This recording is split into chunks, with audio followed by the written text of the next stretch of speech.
biologist studying large organisms such as animals and plants for the most part as they can see them, so immediately differentiate their experimental subjects from the surrounding environment and from one another. In fact, they can use their senses of sight, smell, hearing and even touch to detect and evaluate identifying characteristics and to keep track of growth and developmental changes. Because microbiologists cannot rely as much as other scientists on sense other than sight, they are faced by some unique problems. First, most habitats such as the soil and the human mouth harbor microbes in complex associations, so it is often necessary to separate the species from one another. Second, to maintain and keep track of such small research subjects, microbiologists usually have to grow them under artificial conditions. And a third, a difficulty in working with microbes is that they are invisible with direct eye, widely distributed, and undesirable ones can be introduced into an experiment and cause misleading results. These problems motivated the development of techniques to control microbes and their growth, mainly sterile, aseptic and pure culture techniques. In nature, microorganisms normally grow in complex, mixed populations containing several species. Hence, in order to characterize and study a particular organism, it is essential to isolate them in pure forms. Schroeter in 1872 observed the growth of different types of bacteria in isolated colonies on slice of decaying potato. Joseph Lister in 1878 for the first time isolated bacteria in pure culture by serial dilution in liquid medium. Robert Koch and his associates contributed to the development of techniques for growing microorganisms on solid media and obtained cultures in pure. Microbiologists use 5 basic techniques to manipulate, grow, examine and characterize microorganisms in the laboratory. These basic techniques are inoculation, incubation, isolation, inspection and identification. Due to these procedures, it is possible to handle and maintain microorganisms as discrete entities whose detailed biology can be studied and recorded. Now, first we will see inoculation. What is inoculation? Inoculation, that is producing a culture.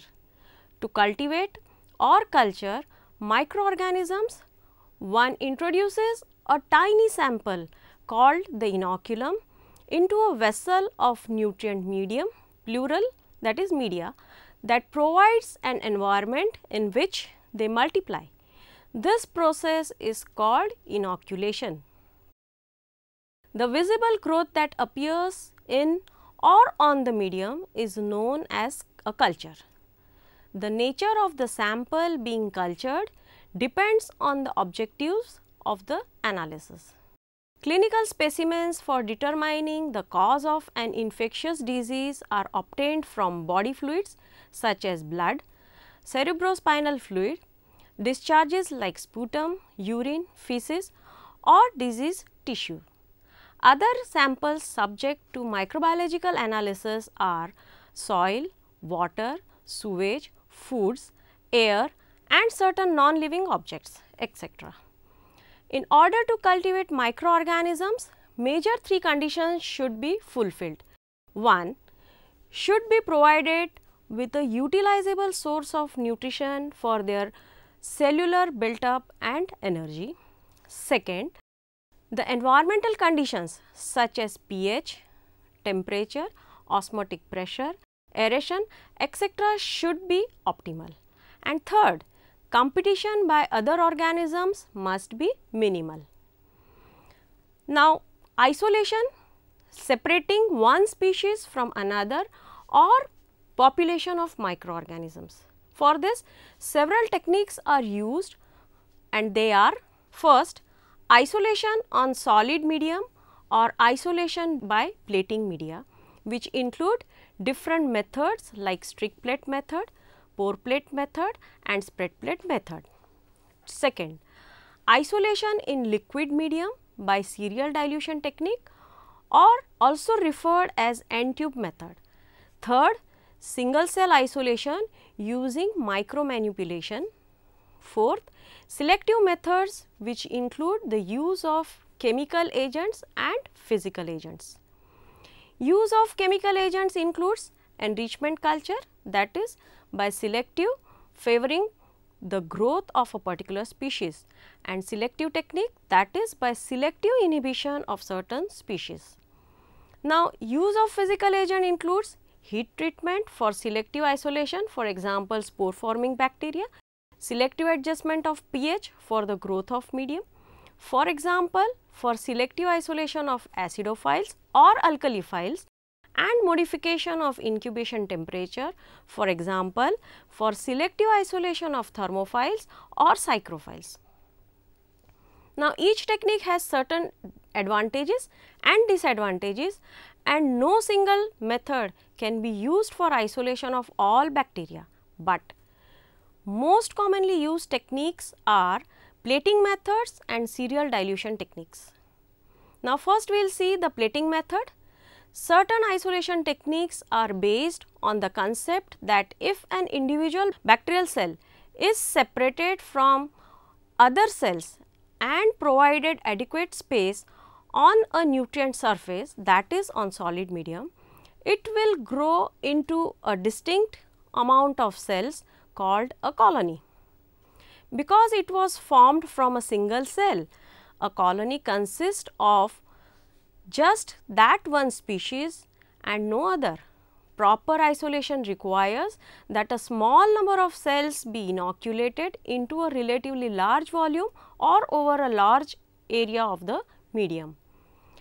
It generally requires a medium that has a relatively firm surface, a petri dish, that is a clear flat dish with a lid, and inoculating tools. Now, first we will see strict plate method. In strict plate method, a small drop of culture or sample is spread over the surface of the medium according to the pattern that gradually dilutes the sample and separates the cells spatially over several sections of the plate.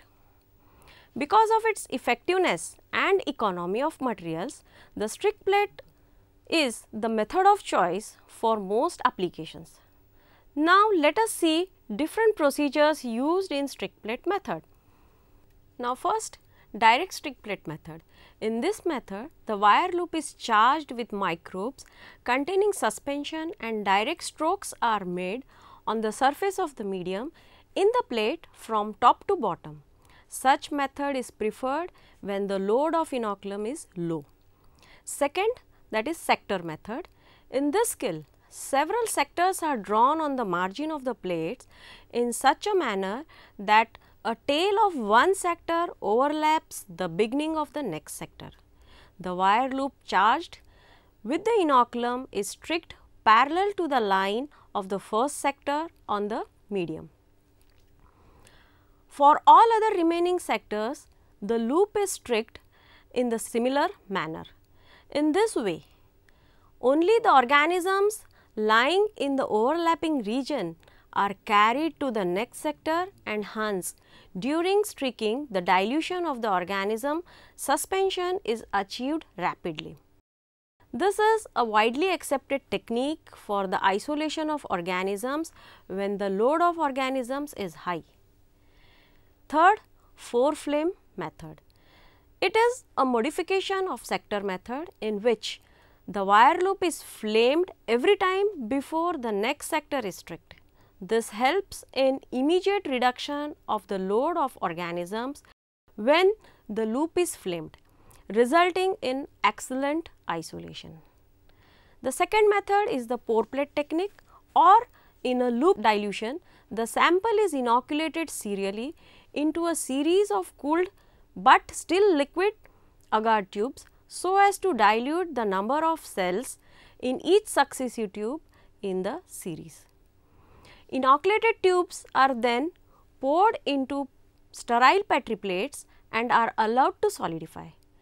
The end result, usually in the second or third plate, is that the number of cells per volume is so decreased that cells have sufficient space to grow into separate colonies. One difference between this and the strict plate method is that in this technique, some of the colonies develop submerged in the medium and also on the surface. Now, the third method is the spread plate technique, in which a small known volume of diluted liquid sample is pipetted onto the surface of the medium and spread around evenly by a sterile spreader tool known as spreader. Sometimes it is also called a hockey stick. Before we continue further, let us briefly take a look at growth media used for isolation and cultivation of microbes in a little more detail. Media means providing nutrients in the laboratory. A major impetus to the rise of microbiology 100 years ago was the development of techniques for growing microbes out of their natural habitats and in pure form in the laboratory. This milestone enabled the close examination of a microbe and its morphology, physiology and genetics. It was evident from the very first that for successful cultivation, each microorganism had to be provided with all of its required nutrients in an artificial medium. Nutritional requirements of microbes vary from a few very simple inorganic compounds to a complex list of specific inorganic and organic compounds. Today, more than 500 different types of media are used in culturing and identifying microorganisms. Culture media are filled in test tubes, flasks or Petri plates, and they are inoculated by tools such as loops, needles, pipettes and swabs. Media are very diverse in nutrient content and consistency and can be specially formulated for a particular purpose.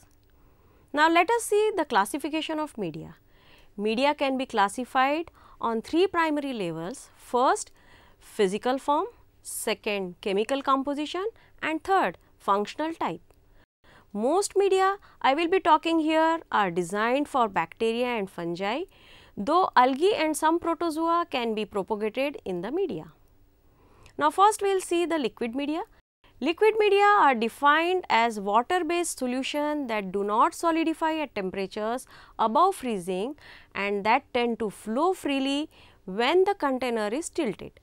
These media, termed broths, milks or infusions, are made by dissolving various solutes in distilled water.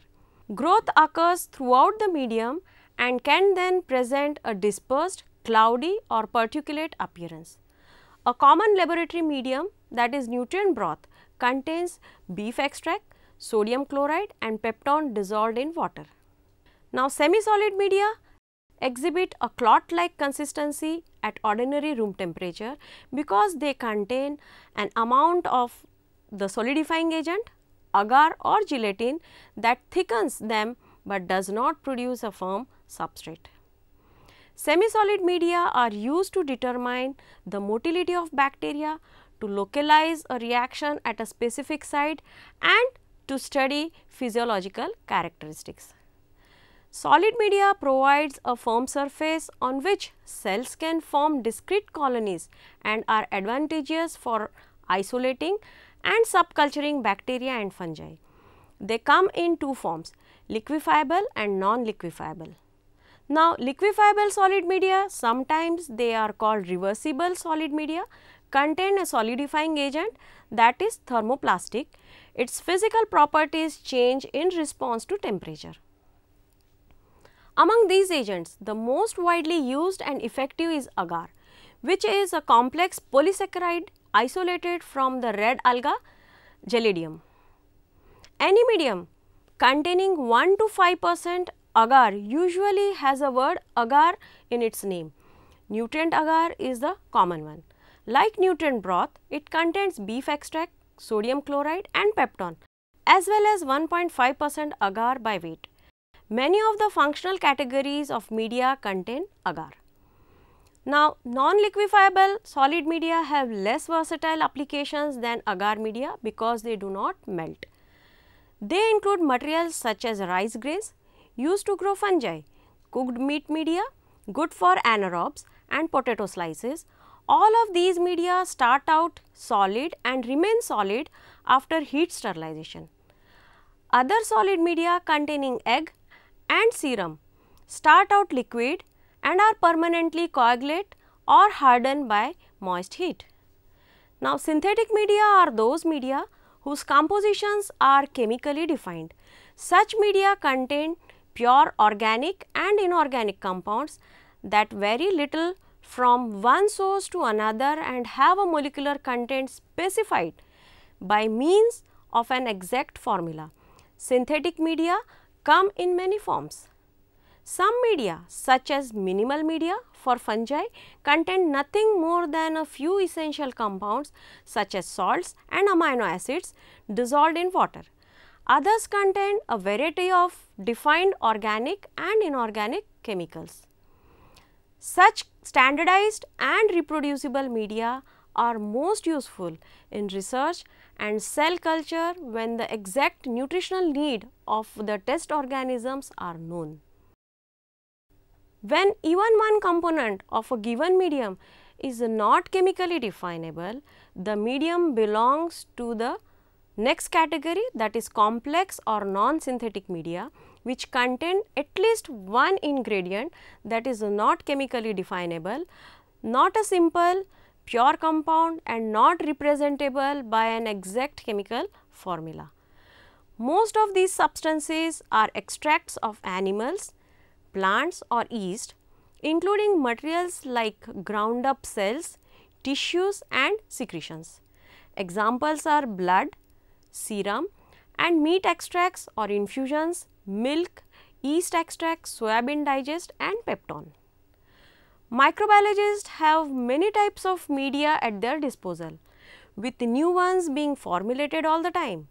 Depending upon what is added, a microbiologist can fine tune a medium for nearly any purpose. Media are used for primary isolation to maintain cultures in the lab, to determine biochemical and growth characteristics and for numerous other functions.